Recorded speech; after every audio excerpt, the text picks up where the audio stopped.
ସମସ୍ତଙ୍କୁ ଓଡ଼ିଆ ହିଣ୍ଟସ୍ ତରଫରୁ ସ୍ୱାଗତ। ଆଜି ଆମେ ଜାଣିବା +2 ଏବଂ +3ର ଯେଉଁ ପୋଷ୍ଟ ମେଟ୍ରିକ୍ ସ୍କଲାରସିପ୍ ଅଛି ତାହା କେମିତି ଆବେଦନ କରାଯିବ ଏବଂ କ'ଣ ସବୁ ଡକୁମେଣ୍ଟ ଲାଗିବ ଆସନ୍ତୁ ସେ ବିଷୟରେ ଜାଣିବା। ତା ପୂର୍ବରୁ ଯଦି ତୁମେ ଏହି ଚ୍ୟାନେଲଟିକୁ ସବସ୍କ୍ରାଇବ୍ କରିନାହିଁ ତେବେ ଶୀଘ୍ର ସବସ୍କ୍ରାଇବ୍ କରିନିଅ, କାହିଁକି ନା ନେକ୍ସଟ ଭିଡ଼ିଓରେ ମୁଁ ତୁମମାନଙ୍କୁ ବତେଇବି ଯେ ଆବେଦନ କେମିତି କରିହେବ। ତ ଆମେ ଆଜି ଜାଣିବା କ'ଣ ସବୁ ଡକୁମେଣ୍ଟ ଲାଗିବ, କେମିତି ଆବେଦନ କରିବାକୁ ହେବ, ଏ ବିଷୟରେ ମୁଁ ଆଜି ଜଣେଇବି। ଯେଉଁମାନେ ଫାର୍ଷ୍ଟ ଇୟର୍ ପାଇଁ ଆବେଦନ କରୁଛନ୍ତି, +2 ଫାର୍ଷ୍ଟ ଇୟର୍ ହେଉ କିମ୍ବା +3 ଫାର୍ଷ୍ଟ ଇୟର୍ ହେଉ କିମ୍ବା ନୂଆ କରି ଯେଉଁମାନେ ଆବେଦନ କରୁଛନ୍ତି ପୋଷ୍ଟ ମେଟ୍ରିକ୍ ସ୍କଲାରସିପ୍କୁ, ସେମାନଙ୍କ ପାଇଁ କ'ଣ ଡକୁମେଣ୍ଟ ଲାଗିବ ଆସନ୍ତୁ ଜାଣିବା।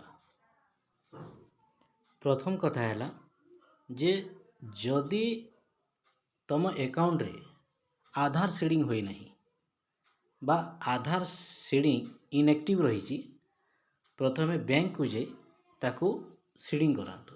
କାହିଁକି ନା ଆଧାର ସିଡ଼ିଂ ହୋଇନଥିବ ତାହେଲେ ସ୍କଲାରସିପ୍ ଅନଲାଇନ୍ଟା ଆବେଦନ କଲାବେଳେ ସେଇଠି ହିଁ ରହିଯିବ, ଆଗକୁ ବଢ଼ିବ ନାହିଁ। ପ୍ରଥମ କଥା ଏଇଟା ଯେ ନିଜ ଆକାଉଣ୍ଟକୁ ଫାଷ୍ଟ ଆଧାର ସିଡ଼ିଂ କରାନ୍ତୁ।